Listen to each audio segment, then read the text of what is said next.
أعوذ بالله من الشيطان الرجيم. بسم الله الرحمن الرحيم، والصلاة والسلام على سيدنا محمد وعلى آله وصحبه أجمعين. سبحانك لا علم لنا إلا ما علمتنا إنك أنت العليم الحكيم. رب علمنا ما جهلنا وذكرنا ما نسينا وانفعنا بما علمتنا وعلمنا بما ينفعنا إنك أنت السميع العليم. الحمد لله إلهي مهديس وهدانا markale hawada ku soo laabanay anagoo wanaag isfareen xumada iska reebin ilaahay subxaanahu wa ta'ala waxaan ka baryay dhamaanteenba ilaahay noo naga dhiga ku intifaaca wixii loo sheegayo. xaqiiqatan waxaan noo socota xalaqooyin aan kaga hadlayno in la kaalmeeyo nin dhaalim ah ama taageeridda dhaalimiinta dadka ah. waxaan hore ugu soo sheegnay muqaddamo dhowr xalaqan ka soo sheekaynay aan ka hadlaynay Soomaali haddaan nahay anaga dulmiga ayaan isku kaalmaynaa ama ha ahaato dulmiga kaalmadiisa dhinaca maalgelin oo dad laaluush qaatay ama sandareere yar qaatay oo nin dhaalim u jeeday iska raacay iska ayiday ayagoo la gatay codkoodii iyo mowqifkoodii mabda'oodii la gatay ama qabiil iyo deegaan in qofka ugu heeliyo qof ogsoon yahay dhaalim ah oo asaga garanayno ku qabiil ah kaliya laga yaabo in adeerkiisu inuu yahay iska taageero asagoo indhaha xiran oo dhahaya ninkaas ayaan taageersanahay. taasna marka ay noqoto biri haduu dhaalim dhulumkiisu ku takrifala inuu dembiga alla qaybsanayno dhamaanteen cid kastoo kaalmayso. waxaan ka sheegnay nabiga kaleey salaatu wasalaam aayadaha quraanka xadiiska ilaahay nabiga kaleey salaatu wasalaam iyo aayadaha quraanka ilaahay subxaanahu wa ta'ala oo ahayd ولا تركونوا إلى الذين ظلموا فتمسكم النار. وإلهي سبحانه وتعالى دهاية إن باركن هكذا أما هك فليننا ضدك الظالمين تأه إن مركز نارت إني سوجرتو مه يسكو كلمة مكو تاجرة صوت وربا أقداره أما تاجرة العجيتها هاتو أما تاجرة وح قبيلتها هاتو يقار كله أجين أيجنا أو إذا عذاه وحلا شيء جاي دعايتها qofka uu loo sameeyay ama xildhibaanka ama siyaasiga ama madaxweynaha oo sameeysanay kaliya ku kadsoomo oo maleeynin wanaagsan ayagoo aan qofka garanaynin wuxuu yahay oo dadka wixii loo sheegay kaliya waxay arkeen hebel la caynaayo waa iska caynaya wuxuu arkay hebel la amaanayo waa iska amaanaya marka dhaalim asagana uu taageeray. ولذلك إلهي سبحانه وتعالى قيامه waa la soo saaray dadkaas istaageeray oo isjeclaado oo dulmiga isku dhiirigeliyay. قرآنك وأنه شيء أحاديث النبي عليه الصلاة والسلام وأنه شيء إلهي سبحانه وتعالى وحليه احشروا الذين ظلموا وأزواجهم إلهي وحليه ذاتك الظالمين تهي صار قيامها وأزواجهم إما عباس وحكو فسروا أشكالهم ذاتك أعوانته أها وتاجير جري هالمرة للصصارة. النبي عليه الصلاة والسلام وحو جري المرء من أحب قفكو جعلاده وتاجير جري وما قبيلها كو تاجيره أما دن وزير لقد جاي يحلبان لو مقعابي دن أما وح لو مقعابي jagal loo magacaabo ku taageere ilaahay subxaanahu wa ta'ala waa soo saaraya dadka. waxaan ka soo hadalnay dadka acwaanta marka waxaan rabnaa qaybahooda inaan ka hadalno dadka dulmiga kaalmeeyo ilaa iyo noocyo ay kala qaybeen culimada. nooca koobaad waa kuwa u shaqeeya ninka dhaalimka ah askari u yihiin dadka ay u garaacaan dadka ay soo xiraan waxay u joogaan meelaha nabad sugida iga warkiisa yeelaan ma fiiriyaan ninka loo diraayo ilaahay soo xira la leeyahay inuu nin dhaalim ma fiiriyaan muxuu gardareysta ma fiiriyaan sharci cadaalad ma ku dhaqmaan hebel ayuu ka hor yimid mucaarad ku noqday ama ra'yigiisu cabiray ayaa qofka loo soo xiraya. marka ninka madaxweynaha ah kan wasiirka ah asaga waxa laga yaabaa qofka inuu toos u soo qabanin laakiin waxa jira dad ku soo qabta waa shaqaalaha waa askarta waa booliska waa waxa kuwan si jiidal dhahaya kuwaas waa dadka ay dulmi ay dadka ku cabsiyaan sidii ninkaas dulmka wata ay iyagu u shaqeeyaan in si loo taageero ay dadka u baqsiyaan ay cabsiyaan dadka u karbaashaan. kuwaas ilaahay subxaanahu wa ta'ala nabiga noo sheegay kaleey salaatu wasalaam oo ninka dhaalimka saas ku caawinay waa kaalmo mubaashir way toos ayuu kaalmeynaa ninka dhaalimka ah ayagoo markaas dhahay mushaaran qaata iyo dawladda u shaqeeya iyo dawladda u shaqeeyay dulmi ina ku dhacday ugu shaqeeyay la taa'at limakhluuq li bi'asiyati al-khaliq ilaahi daacadiisa in lagu khilaafo nin makhluuq ah ama wuxuu raba ahaada ayaa diciya ilaahay aakhira kaaga ma fakanayta. walidalika kuwaas waa ka dignay nabiga sallallahu alayhi wasallam wuxuu yiri kuwaas iska dhaafay janno inay galaane waa kuwa oo ninka dhaalimka hoosh u qabanayo janno inay galaan iska daayay wuxuu yiri xataa carafta jannada ma arkayaan. oo xadiiskii nabiga sallallahu alayhi wasallam aad garanaysaan oo nabiga sallallahu alayhi wasallam ku leeyay sinfani min ahli naar laba koox ayuu wuxuu yiri ahlu naar weey wuxuu yiri lam arahuma ما أركنور ولقي لبا كوح أو أهل نار نبي عليه السلام ولقوا ما أركنور كواس له عذابه يجي مركلين هم وحيروا معهم وحوم قوم معهم صياد وحير وادت صومته أو دتك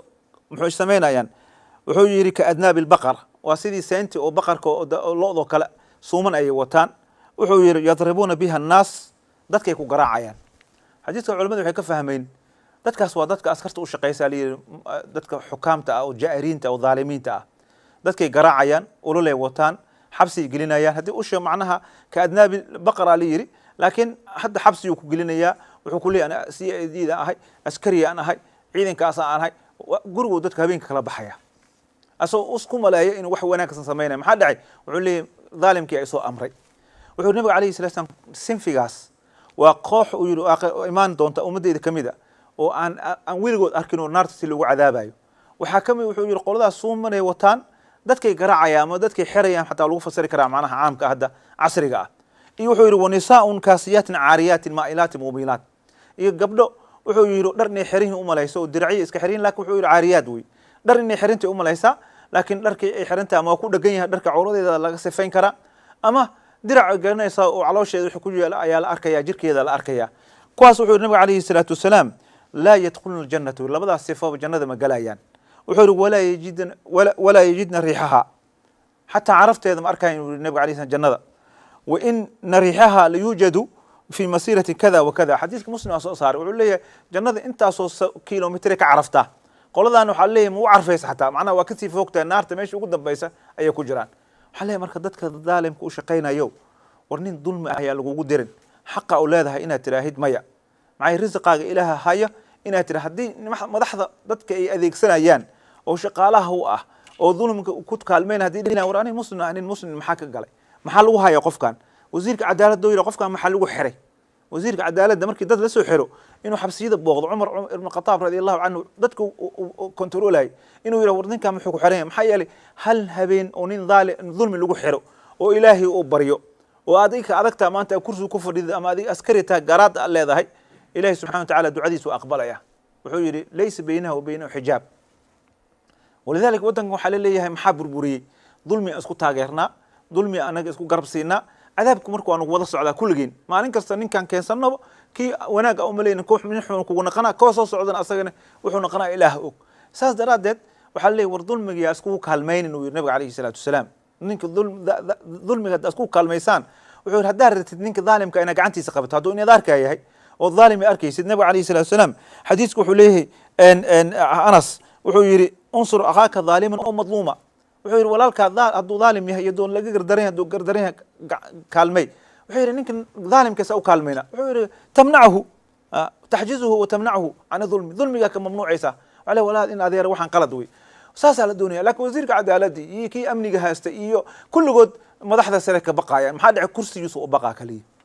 حال رانينك مدحذا عدتك وزير الله مقعابي وحال رب الظلم إني كنت تاجيرين دتك ولا صو مقعابي نينا كو صو مقعابي يزار أصلا مدحوينا صو مقعابي ظلم إني كنت تاجيران معها إني يراهن وين إن هذا أولا هذيك جقنا صو بدي منها أنا الظلم مكو تاجيراي كاس ما كاتره أساس تراهد وحبسنا نينك ما كاكوري لفتجيس لكن هذيك وحكس أفلنا هاي سير دا ولهيسيد oo aad qabtid maxaa dhacay waxaad leedahay hadaad diidid kursiga laga qaada warna cadaab jahannam ashad kursiga in laga qaada fiican intii aad nin dhaalim ah wuxuu ku diray soo fuli lahayd oo aad dad gacantaada ku soo dili lahayd ama wax sameey lahayd war kursiga in laga qaada fiican laakiin wuxuu rabaa kursiga in laga qaadan hay wuxuu leeyahay hadaad khilaaftid madaxweynaha ama ra'iisul wasaaraha ama hadaad khilaaftid wixii amarka lagu siiyay kursiga laga qaada nin kursiga ku dhaganna إلهي سبحانه وتعالى ما بكرسي جاس عذاب لك وجينيا هذا أردت إن كرسي جعل وأن دتك ولا شقي حق وشيء كرين كرسي عذاب وجينيا وعده وقضب كاس وقضب ككوات ودتك ظالمين توصل شغو غبط قيبت كوات قيبت لبعض وحيتها إذنه وسنفي كاس أكل إذنين محوية كاس وحوي أن واب كفر حسن هي ظلمي أيو كفر حسن هو ومعنها بوق وهستا وكوا إنترنت يدا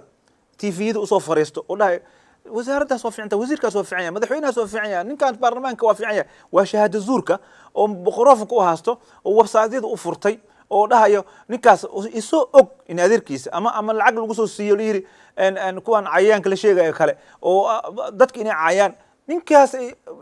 waa taageersan yihiin dhaalimkaas aad u taageersan yihiin walidaalika kuwaas waxa laga yaabaa inay dhihi anaga dad ma dilin nin uma soo xirin laakiin afka ka taageernay afka nabigu wuxuu ku yiri arag nabiga calayhi salaatu wasalaam xadiiskana qabanaya in rajula la yatakallamu wuxuu yiri qof baa wuxuu ku hadlayaa kalimad oo bikalimatin min saqti illaahi ilaahi ka caraysiinayso ninkii nin dhaalim amaanay oo website u furay ama facebook u furay ama maanta dhan asaga amaanayo muxuu kalimada xaq ma ku hadlamay saqti illaahi carada ilaahi ku hadlay ninkaas wuxuu yiri لا يرى بها بأسا وما أركب أساق بأس أما قبيل كاس أيو روبا نكاس أساق تاجيرتين قبيل كيس روح إنه صبحه بينه شيء وأمانة يحولي وضني واي كم واي وح ما أنت أمانتي سوهايا dadka kale waa caayna halkaas nuu amaanaya meesha soo dhiga wuxuu leeyahay like hala sameeyo hala dadka hala taageero maantana buuq wata ama website ha yiraahdo ama facebook ama waxa soo naadinaya hadalku ku hadlaya marka dadka uu naadinayo waxa wasaqat ilaahi waa maxay nin dhaalim uu taageeraya markaas wuxuu yiri nabiga calayhi salaatu wasalaam fayahwi bihi ila an-nar ninkaas wuxuu yiri kelimada uu ku hadlay website-ka uu furay facebook uu ka hadlay oo dhaalimku ku taageeray wuxuu yiri naarta ay geynaysaa wa fi naar jahannama 70 kharifan 70 san meel loo soconaa la geynaya kaasna waa qayb kale nabigu waa ka digay calayhi salaatu wasalaam awaantan ka hadlayna kaliya waxay tahay iyadana waa qayb qalbiga ka taageersan ay wax mu qabtaan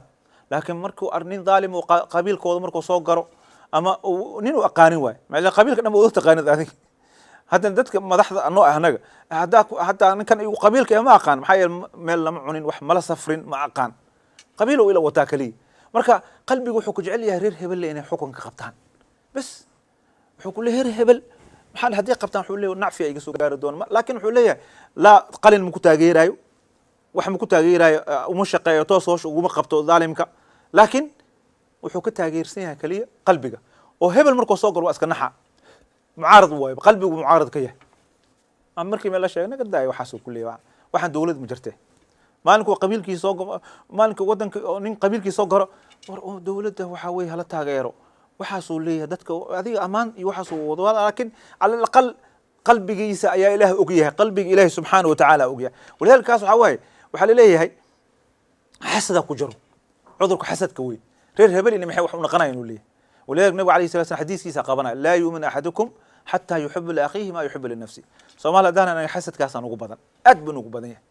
waxaan u kala qabasalaanahay reer hebel soo gala reer shalay madaxweynihi dadkiisa muwaadiniin ay ahaayeen mucaarad ku ahayna waxay dhigi jireen wadanku waa dayacmo xalana la jooga ay dhigi jireen maanta koo qabiilkooda soo gar xalana inoo sheego ma rabo waa qaray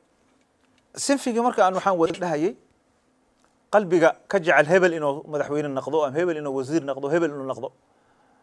asagoo aan qiimeyn aan ku sameyn sababtoo u raban waxay tahay tulkiisa way ama rajuka leeyahay in biri wax loo magacaabo oo og ana arkay qofka inuu dulmi ku jiro hadana dulmi inuu ku jiro hatta waxa laga shal waa taageersanaa ninkan wax fiican u maleynayni hadda laakiin markaan aragna waa ka harnay waxaan qofkaas waaba qaldamay hadda laakiin markuu arka dhaalimku waa ka leexday waxaan qalday nafteedii shaydaanay ka ahaatay ilaahay dambigeen ha dhaafo